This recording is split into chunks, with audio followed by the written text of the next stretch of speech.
जय श्री राम जय बजरंगबली। तमने बधाने बजरंग बाण आ हनुमानजीनो सौथी शक्तिशाળી पाठ छे। आ पाठ एक ब्रह्मास्त्रनी जेम छे, એટલે કે આ પાઠ જ્યારે પણ આપણે પૂર્ણ કરશું, આ એક જ દિવસીય પાઠ છે, એક જ દિવસમાં પૂર્ણ થઈ જાય છે। પણ જેવો આ પાઠ આપણે પૂર્ણ કરશું, આપણે કોઈ પણ સંકલ્પ લીધો હોય, હનુમાનજીને કોઈ પણ અરજી કરી હોય, તે અરજી હનુમાનજી તત્કાલ પૂર્ણ કરી દે છે।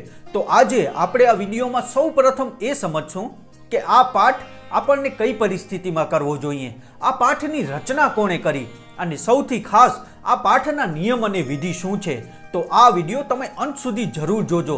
તમારી પર કોઈ પણ પ્રોબ્લેમ્સ હોય, કોઈ પણ તમારા ઉપર સંકટ પણ આવ્યો હોય, તો આ પાઠ તમને પણ બહુ જ ફળદાયી રહેશે। તો ચાલો પ્રભુ શ્રી રામનું નામ લઈને આ વિડીયોની શરૂઆત કરીએ। बजरंग बाणना आ महाशक्तिशाળી पाठनी रचना श्री गोस्वामी तुलसीदासजीए करी छे। गोस्वामी तुलसीदासजीए घणा बधा पाठ लख्या, जेम के श्री हनुमान चालीसा छे, हनुमान बाहुक छे, विनय पत्रिका छे, श्री रामचरित मानसनी रचना करी तथा अन्य पण घणा बधा पाठ लख्या, घणा बधा ग्रंथोनी रचना करी। ए ज रीते तेमणे बजरंग बाणनी पण रचना करी। पण आ बजरंग बाणनी रचना तेमणे खास परिस्थितिओमां करी हती, तेम के ते समये તેમના પર જાનહાનિ આવી ગઈ હતી, એટલે કે તેમના પ્રાણો પર સંકટ આવી ગયો હતો અને તે સંકટ સમયે શ્રી ગોસ્વામી તુલસીદાસજીએ આ મહાશક્તિશાળી પાઠ બજરંગ બાણની રચના કરી હતી। હનુમાનજીના પાઠને આપણે બજરંગ બાણ કહીએ છીએ, એટલે કે આ હનુમાનજીનો એક એવો બાણ છે કે તેને કર્યા તરત જ પછી તે તેના સટીક નિશાના ઉપર જ લાગે છે। એટલા માટે એવું કહેવાય છે કે આ પાઠને प्रति दिवस ना करी शकाय।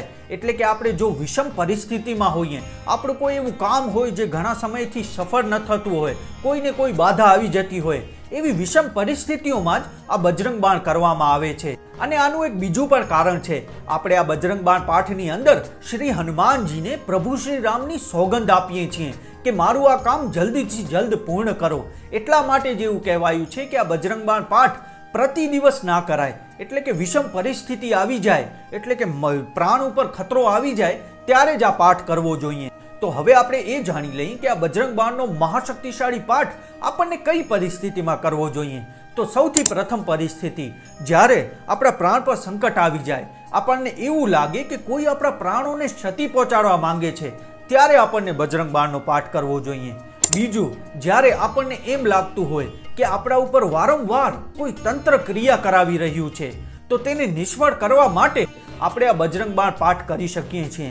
ત્રીજી પરિસ્થિતિ, જ્યારે આપણી કોઈ ઈચ્છા હોય જે ઘણા સમયથી પૂર્ણ ન થતી હોય, આપણું એવું કામ હોય જે ઘણા સમયથી જેમાં બાધા જ આવતી હોય, તે કામ પૂર્ણ નથી થઈ રહ્યું, ત્યારે આપણે આ બજરંગ બાણનો પાઠ કરી શકીએ। ચોથી પરિસ્થિતિ, જ્યારે આપણને એવું લાગવા લાગે કે હવે આપણા પાસે કોઈ જ રસ્તો નથી બચ્યો, આપણે જીવનથી હારી ચૂક્યા છીએ, આપણને ઘડી ઘડી અસફળતાઓ જ મળે છે, બધા જ રસ્તાઓ આપણા માટે બંધ થઈ ગયા છે, તો ત્યારે આપણે આ બજરંગ બાણ પાઠ કરીને આપણું જીવન ફરીથી સુખી અને સંપન્ન બનાવી શકીએ છીએ।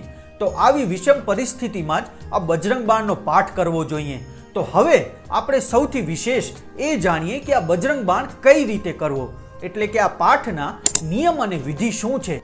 તો સૌ પ્રથમ આપણને આ પાઠ મંગળવાર અથવા શનિવારના દિવસે કરવો જોઈએ, અને શનિવાર અથવા મંગળવારના દિવસે સાંજે 7 વાગ્યા પછી, એટલે કે સૂર્યાસ્ત પછી આપણને આ પાઠ કરવો જોઈએ।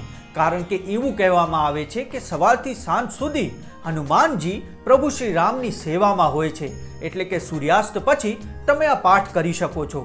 પાઠ માટે આપણને એક ચોકી લેવાની છે। ચોકી ઉપર રામ દરબારની એક ફોટો ફ્રેમ રાખો। તમારી પાસે ફોટો ફ્રેમ ના હોય તો શ્રી રામચરિત માનસ પર ત્યાં રાખી શકો છો। પછી હનુમાનજીનું એક નાનું વિગ્રહ અથવા નાની ફોટો ફ્રેમ તે ચોકી ઉપર રાખો। પછી એક ત્રાંબાના કળશમાં ગંગાજળ ભરો અને તે ચોકી ઉપર રાખી દો। પછી એક દીવો પ્રજ્વલિત કરો અને તમારી જે પણ મનોકામના હોય, જે પણ તમારા ઉપર સંકટ આવ્યું હોય, તે સંકટને દૂર કરવા માટે શ્રી હનુમાનજી પાસે પ્રાર્થના કરો અને અંતમાં હનુમાનજી પાસે ક્ષમા પણ માંગો। કારણ કે શ્રી હનુમાનજીને આ પાઠમાં શ્રી રામની સોગંદ આપવામાં આવે છે, એટલા માટે જ આપણને હનુમાનજીને પહેલા ક્ષમા પણ માંગવી જોઈએ, પછી આ પાઠની શરૂઆત કરવી જોઈએ। હવે શરૂઆત કર્યા પહેલા તમે 108 વાર શ્રી રામનું નામ લ્યો। એટલે કે તમારા માટે સૌથી બેસ્ટ શું છે કે એક માળા લ્યો, તુલસી માળા, પછી એક માળા શ્રી રામના નામની કરી લો, એટલે કે 108 વાર રામનું નામ લેવાઈ ગયું. ત્યારબાદ આપણને આ બજરંગ બાણનો પાઠ શરૂ કરી દેવાનો છે. તમને આસન ઉપર બેસીને આ પાઠ કરવાનો છે.